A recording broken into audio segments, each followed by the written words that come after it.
আমাদের এই সাংগঠনিক শক্তিটাকে বৃদ্ধি করার উদ্দেশ্যে আমরা এই সম্মেলনগুলো করে থাকি। এটা গ্রাম, ব্লক, রাজ্য এরকম সাংগঠনিক সম্মেলন চলতেই থাকবে। এটা আমাদের আন্দোলন নয়, আন্দোলনের খুঁটি সাজানো হচ্ছে এইগুলো। এর আমরা চরম পর্যায়ে যেদিন নিয়ে যাব সেটা হচ্ছে 8, 9 এবং 10 মার্চ। এই 8 এবং 10 মার্চ যেটা হবে, দুদিন হবে আমাদের ইনডোর সম্মেলন। এখানে আমরা প্রায় 10,000 এর লক্ষ্যমাত্রা প্রায় রেখেছি। 10,000 লোক সেখানে থাকবেন তারা দুদিন ধরে। তো ওই যে 10,000 লোক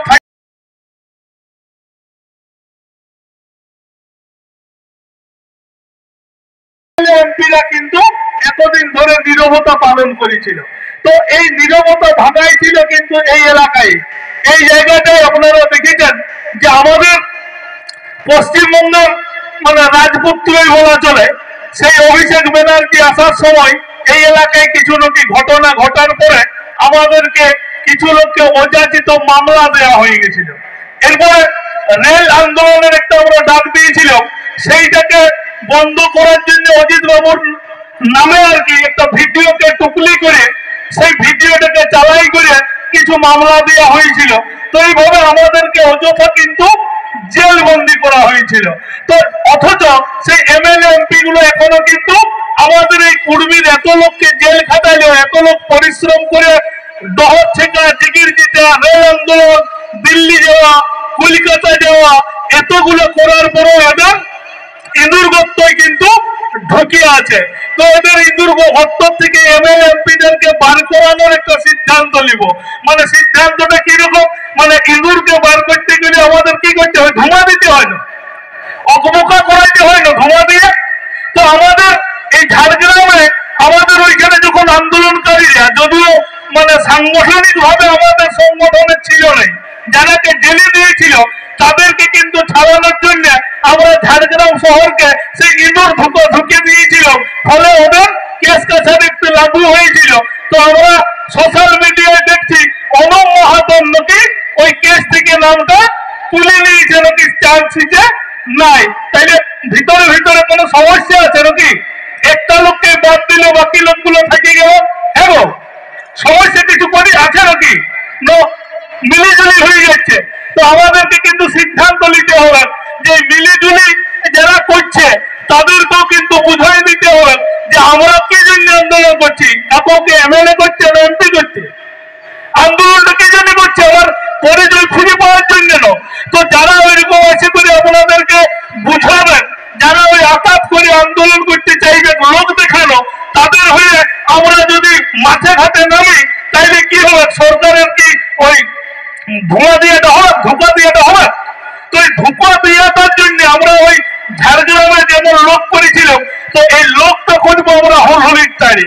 এই হুলহুলির টাড়ে আমরা যে লোকটা করবো, আমি উত্তরবঙ্গে ছিলাম, সেখানে 60,000 টাকা বাস ভাড়া লাগবে। কোনো বাস ভাড়া ওইখানে করছে 60,000 টাকা বাস ভাড়া দিয়ে উত্তরবঙ্গের লোক ওরা 60 জন আসবো বলেছে। ওই সম্মেলনে 3 দিনেই থাকবেন এবং ওই প্রকাশ্য জনসভায় থাকবেন। এছাড়াও বালুরঘাট থেকে লোক আসবেন, মালদা থেকে লোক আসবেন, দিনাজপুর থেকে লোক আসবেন। এইরকম সমস্ত লোকের সাথে আমার মোটামুটি যোগাযোগ করে এসেছি। 5 দিন ছিল, আর প্রত্যেকটা গায়ে গায়ে আমরা মিটিং করেছি। সেখানে প্রত্যেকটা গায়ে গায়ে তো মা কাকি জেঠিরা সবাই কিন্তু আমাদের সংস্কৃতি গুলা, এই টুসু গানও সবাই জানে, ফেসবুকে আমি দিয়েওছি।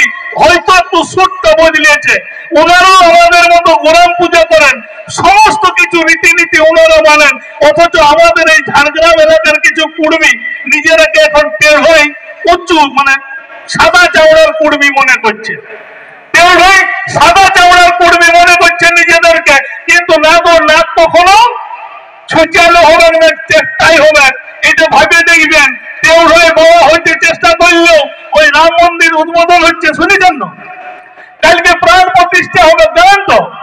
ওই প্রাণ প্রতিষ্ঠা যারা করবে কেন, বেঁধে আসার পরও গঙ্গা জলে না ধুয়ে, আমার তো সন্দেহ হচ্ছে গঙ্গা জলে ধুবে। কারণ যে লোকটা প্রাণ প্রতিষ্ঠা করবে সেই লোকটা কিন্তু ব্রাহ্মণ নয়। তাইলে প্রাণ প্রতিষ্ঠার পরও গঙ্গা জলে ধুবে। নচেত কিন্তু আমাদের রাষ্ট্রপতিকে দেখবেন গঙ্গা জল দিয়ে শুদ্ধ করে রাষ্ট্রপতি চেয়ারে বসাচ্ছে।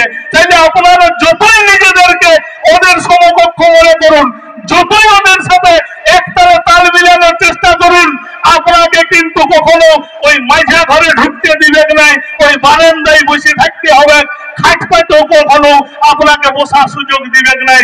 তাই তেড়াই বড় হওয়ার চেষ্টা করবেন নাই। যত যে মানুষ আছেন সবাইকে মনে রাখতে হবে আমাদের আদিম যে সংস্কৃতি, সেই সংস্কৃতি গুলো মানি চলতে হবে, নচেত আমাদের মা দুর্গা দশ হাত তুলে আশীর্বাদ দিবে নাই। আমাদের আশীর্বাদ দিবে সেই নদী, যে নদীর জলে সেচ হবে, সেই পাহাড়, যে পাহাড়ের ধাক্কায় আমাদের জলবায়ুর পরিবর্তন করে বৃষ্টিপাত হবে, সেই গাছ গাছরা, যে গাছ গাছরার অক্সিজেন নিয়ে আমরা বেঁচে থাকিব, সেই প্রকৃতির প্রতি ভালোবাসা শ্রদ্ধা রাখবেন। এই আবেদন নিবেদন জানাচ্ছি। আর আবেদন নিবেদন জানাচ্ছি প্রত্যেকটা গ্রাম, প্রত্যেকটা পরিবার থেকে একজন করে লোক রাখে সবাইকে 8 এবং 9 তারিখ যেতে হচ্ছে নাই, যেতে হচ্ছে সেই 10 তারিখ পুরুলিয়ার হুলহুলির টানে। সেইখানেই সিদ্ধান্ত হবে যে কিভাবে আমরা ইঁদুরকে ধুতবো। এই ইঁদুর ধুপা করানোর জন্য আগামী লোকসভা এবং আগামী বিধানসভায় যারা আমাদের কথা বলে নেয় তাদেরকে দিয়ে কথা বলানোর উদ্দেশ্যে ওই ট্রাকটা ওইখানে দেখানোর পরেই আমরা 24-এর লোকসভা এবং 26-এর বিধানসভায় আসল মুভি দেখাবো। এই জন্য সবাইকে দেওয়ার অনুরোধ জানিয়ে আমার ক্ষুদ্র বক্তব্য এখানে শেষ করছি। জয় গুরাম, কুর্মী ঐক্য জিতকার সমস্ত